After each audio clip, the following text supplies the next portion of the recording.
que eu aprendi pela internet. Fiz um curso básico. Outra vez? Aprenda em 5 minutos. Ó.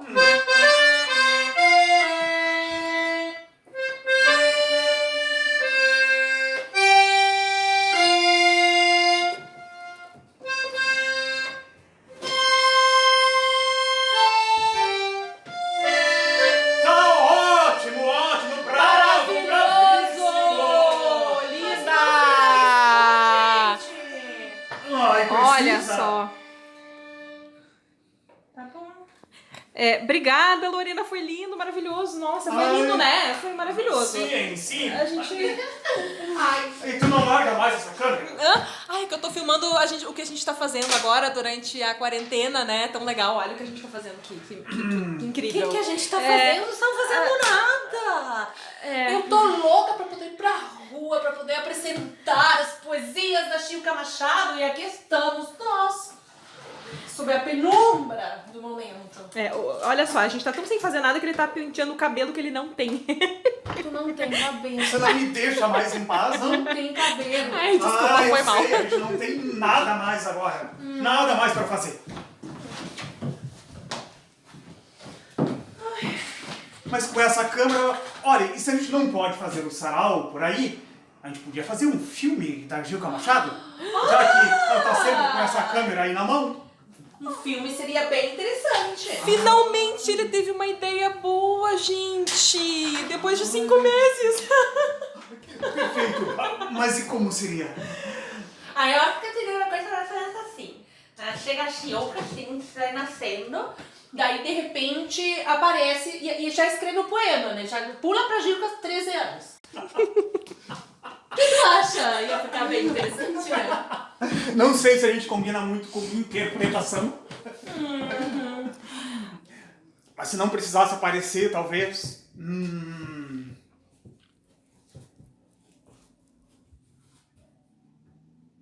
Peraí, ele já vai ter uma ideia. É só esperar um pouquinho. Eu falei. Isso é assim, como a mãe dela, a Teresa Costa, fazia radioteatro. E se fosse um programa radiofônico? Interessante! Porque aí eu não precisava aparecer. Mas não, acho que poderia ser até o próprio radialista, né? Senhoras e senhores, estamos aqui agora com mais um programa Chilca Convida. Chilca Convida. O que tu acha? Saudações, caríssima e caríssimo ouvinte. É um prazer imenso contar com a audiência de você nesse dia que é um dia mais que especial. Pois hoje estamos estreando um novo quadro em nossa programação, um quadro literário para levarmos mais arte e cultura para você aí de casa. Conforme já anunciamos anteriormente, o novo quadro chama-se Chilca Convida e será totalmente comandado pela espetacular Chilca Machado. Isso mesmo, senhoras e senhores, essa mulher guerreira que é poeta, empreendedora, ativista, mãe, tudo ao mesmo tempo. Mas agora, sem mais delongas, vamos chamar essa grande poeta para que ela própria apresente o seu programa. Com vocês, Chilca Machado!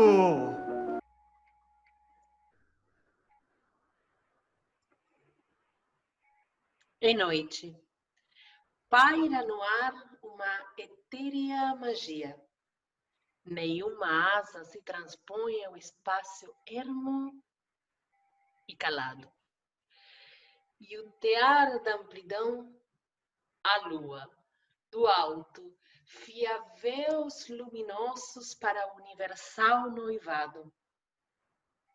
Suponho ser a treva uma alcova sombria, onde tudo repousa unido, acasalado. A lua desce, borda, e para a terra envia fios fluidos, filós, que a envolvem lado a lado. Uma brisa sutil, úmida, fria, laça, erra de quando em quando. É uma noite de boda, sexta-noite. Há por tudo um sensual arrepio. sinto pelos no vento. É a volúpia que passa flexuosa a se roçar pelas coisas todas, como uma gata errando no seu eterno cio. Ah, bravo, bravo, bravíssimo! Que diferença faz ter um artista em nosso meio? Já chega exalando vida com sua poesia. É um grande prazer, uma grande honra tê-la fazendo parte de nossa equipe, Gilca Machado. E para o ouvinte, a ouvinte que não sabe, eu gostaria de dizer que Gilca estreou na literatura muito cedo, com 13 anos, justamente com esse poema que ela acaba de recitar. E já começou levando patada da crítica, não é mesmo, Gilca? Conta aí para nós.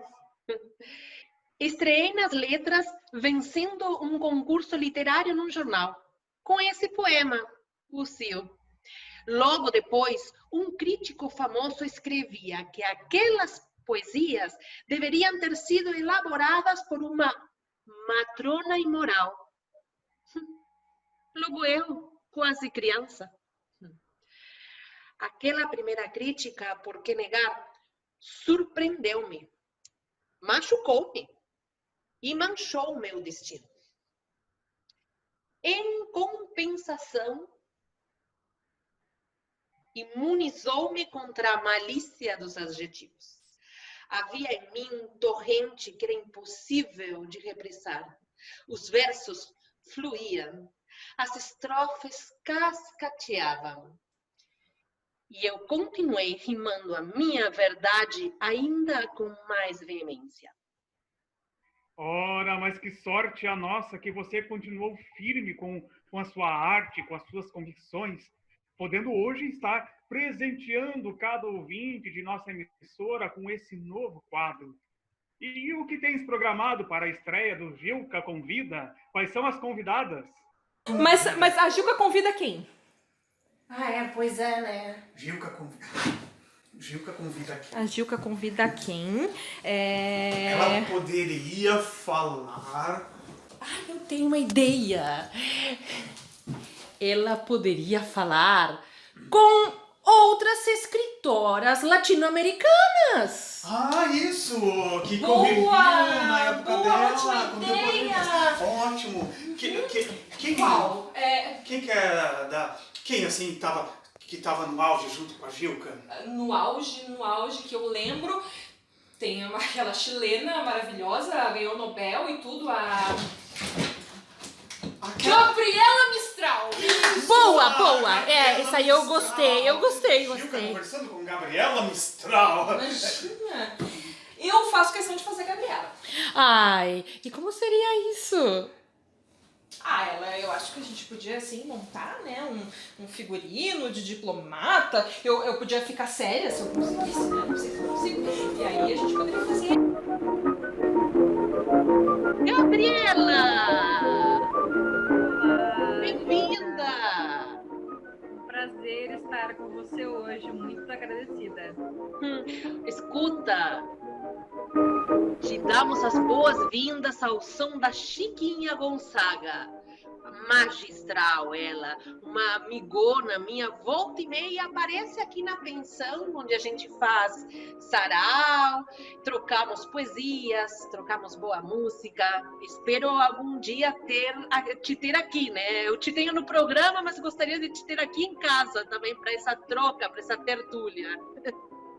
Claro. Então, não sei se vocês sabem, mas a Gabriela é diplomata, anda sempre entre uma viagem e a outra. E também tem um importante trabalho de articulação entre as escritoras latino-americanas. Não é mesmo? É verdade, Gilca. Tem um trabalho de intercâmbio literário entre autoras do nosso tempo. Que ótimo! Mas tem um fato curioso que não sei se os ouvintes sabem, mas foi a primeira escritora latino-americana a ganhar o Nobel. Conte-nos desse feito, Gabriela. Como foi que você recebeu a notícia? Eu recebi com uma grande surpresa, Gilca. Meu trabalho como escritora tem um grande lugar, né, dentre as atividades que eu tenho. além de todo o trabalho com a questão educacional, as reformas educacionais que nós trabalhamos para implementar a América Latina fora, enfim. Mas ocupar esse espaço, ter esse espaço, ter essa voz neste momento, não era algo que eu esperava. Então, imagina a minha surpresa, né, ao receber essa notícia. É muito difícil desbravar esse espaço, ganhar essa voz, né? E sendo mulher latino-americana era a última coisa que eu esperava e imaginaria que ia acontecer neste momento. E qual é o livro que tu estavas lançando, estavas escrevendo, tinha sido lançado na época que recebeu esse prêmio? Tinha sido acabado de lançar há pouco tempo a minha antologia. É um apanhado bem grande dos meus textos, desde 1914, quando saiu meu primeiro livro, que foi Sonetos de la Muerte, e fizeram um grande apanhado da minha obra nessa altura, e tinham acabado de lançar a antologia, quando eu fiquei sabendo do prêmio. E enfim, depois de ficar sabendo desse prêmio, sigo e segui pesquisando sempre sobre as autoras do nosso tempo, quem anda produzindo, né, literatura no nosso tempo, sendo uma afirmação da nossa identidade de escritoras latino-americanas. Eu acho muito importante a gente falar sobre isso também. Com certeza, somos cientes da sua intensa atividade para criar essa identidade entre as escritoras latino-americanas. Você foi e é um importante elo entre nós, escritoras. E, além disso, os seus versos sempre me tocaram, por serem profundamente humanos. Eu queria, então, aproveitar este momento e ler um trecho deles, de um que se chama Riqueza, que eu acho belíssimo, se me permitires. Com certeza. É uma honra, Gilca, é uma honra. Então, eu vou ler no meu espanhol, andei fazendo umas aulas, eu gostaria de aproveitar o momento, então. Que ousada! Vamos ver como é que eu me saio. Riqueza. Tengo la dicha fiel y la dicha perdida. Una como la rosa, la otra como espina. De lo que me robaron, no fui desposeída. Tengo la dicha fiel y la dicha perdida. Y estoy rica de púrpura y de melancolía. Ay, qué amante es la rosa y qué amada es la espina. Como el doble contorno de dos frutas mellizas, tengo la dicha fiel y la dicha perdida. Uma riqueza de poesia. Obrigado, Gabriela. Gente,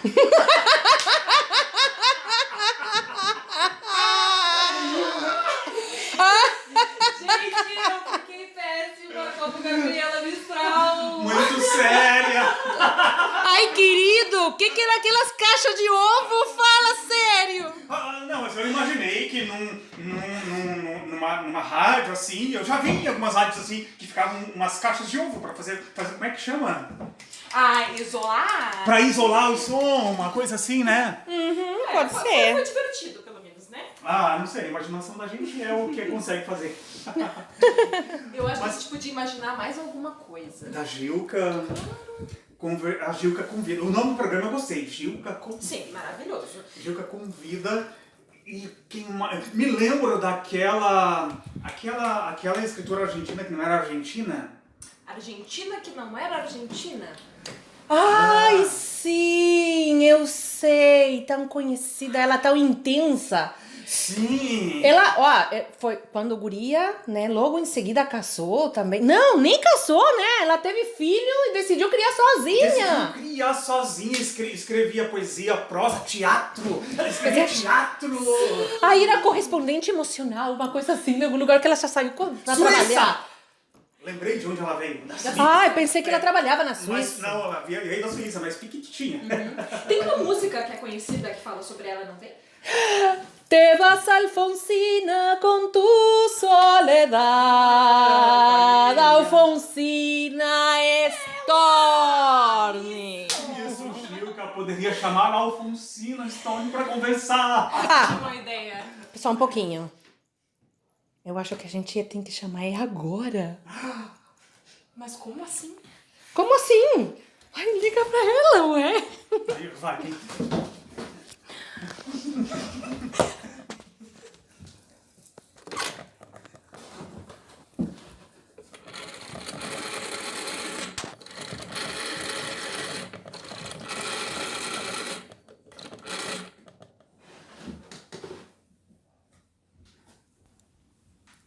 Hola. No, mi mamá no está en casa. La dejé ahorita en la estación de tren. Se fue a pasar unos días en Mar del Plata en la pensión de una amiga. Lo único que dejó dicho fue, si me llaman, diles que salí. Ih, Ai, ai, ai.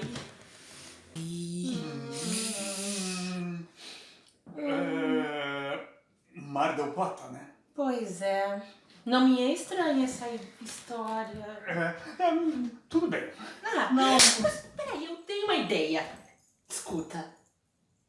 E se a Gilca falasse com uma escritora do futuro? Hã? Claro, a Gilca lá no 1930.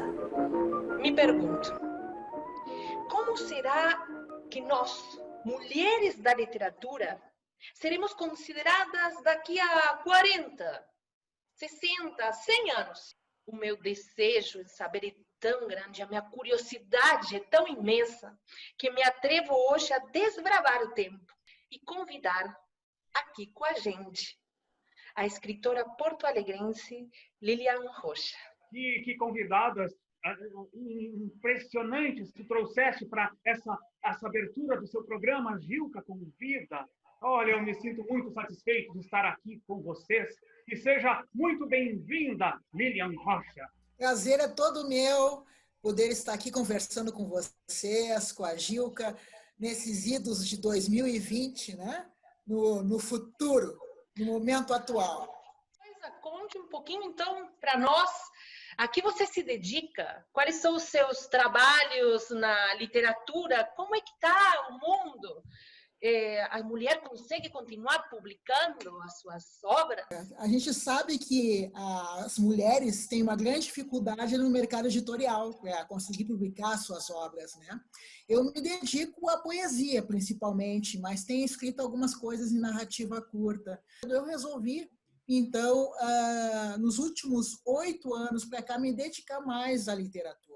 E em busca de conseguir publicar, né? Que é muito difícil para a mulher e ainda mais para uma mulher negra, né? Que a gente sabe que os processos aí se cruzam a raça e o gênero. Mas mesmo assim, eu tenho 3 livros publicados. Eu comecei a publicar em 2013. O primeiro livro é A Vida Pulsa, Poesias e Reflexões. Depois surgiu em 2016 o livro Negra Soul, Soul de música, né? Do soul musical, né? Depois veio, em 2018, o livro Mina de Tranças, que é um livro que trata, que embasa mais toda a questão dessa mulher que tem uma trajetória, uma criança que se torna adolescente, que se torna mulher e que se torna militante. Como faço parte de um grupo que se chama Sarau Supapo Poético, eu organizei, junto com outros membros, uma coletânea, né, que se chama Pretessência Supapo Poético. E também, em 2018, eu lancei, junto com meus irmãos, um livro que trata da sociedade porto-alegrense dos anos 1930 a mais ou menos 1956, que fala da sociedade negra em Porto Alegre, o que faziam, quais os clubes que frequentavam, onde trabalhavam, onde moravam, e fora isso são mais ou menos mais de 30 coletâneas participando de antologias poéticas por aí, né? Mas como é que é visto isso? Tu já comentou que as coisas não tinham mudado muito, né? É uma afronte à sociedade, né? Porque, de um modo geral, né, o pequeno espaço destinado aqui no meu tempo, no início do século XX, para a mulher negra, na literatura brasileira, sempre traz a mesma temática: o corpo escravizado.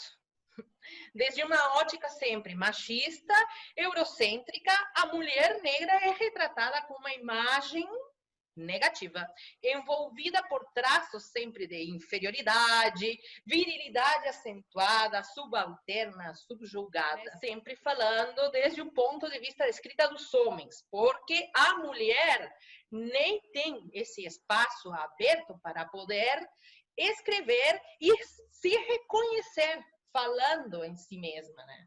Sem ser profundamente criticada. Já aconteceu comigo desde o início das minhas escritas. Enfim, coisas que acontecem agora e que eu acredito que já não tenha mais cabimento no seu tempo, não é, Lilian? Como você se posiciona, então, em relação às críticas sobre seu trabalho por ser uma mulher e por ser uma mulher negra? Se é que essas críticas existem. Eu não chamaria de críticas na realidade, né? Porque a gente se insere no mercado e quando a gente se insere no mercado, há sempre um olhar, né? Um olhar de perceber que alguma coisa diferente está acontecendo. E não só comigo, mas um grande número de escritoras negras tem se pronunciado de uma forma diferenciada nesse momento, porque basta de contarem as nossas histórias, né? Já faz algum tempo que nós mesmos queremos contar a nossa história com a nossa versão. E aí não é a versão desse corpo escravizado, sexualizado, estereotipado, mas sim a nossa versão da realidade das nossas escrevivências, como fala uma escritora que tu ia gostar muito, Conceição Evaristo, Gilca, que você não conheceu, mas que é uma escritora que traz toda um novo conceito que chama escrevivências. As mulheres sempre foi colocada com relação à literatura feminina. Quando já se diz feminina, já se diz que não é universal, né? Então, essa dificuldade de chegar e de se colocar sempre é uma dificuldade, mas, ao mesmo tempo, quando se vê uma mulher e uma mulher negra, na literatura, que é um lugar de sapiência, de poder, porque a palavra tem poder, há um estranhamento. Então, eu digo que não é que seja críticas, mas, ao mesmo tempo, um estranhamento. Como é que ela chegou até aqui? Né? De que forma? E isso tem que se provar constantemente que o teu trabalho tem boa qualidade. E, ao mesmo tempo, exigir espaços. Então, uma série de escritoras negras da contemporaneidade estão fazendo isso, exigir os seus espaços, se colocarem, solicitar, e não só solicitar, mas reivindicar o seu direito de mostrar o seu trabalho e dizer: aqui estamos e nós queremos contar as nossas histórias com as nossas versões. Excelente, que vontade, né, de dar um pulo de 100 anos apenas, né?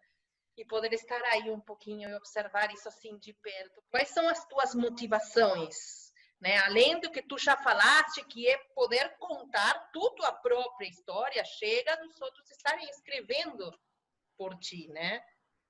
O que te leva a escrever? Como eu falei antes, eu escrevo desde muito cedo. Eu comecei a me alfabetizar e qualquer livro, do gibi ao livro científico, eu estava pegando e estava lendo. Meus objetivos com relação a isso é escrever poesias ou narrativas que as pessoas, ao lerem, possam entrar num estado de reflexão.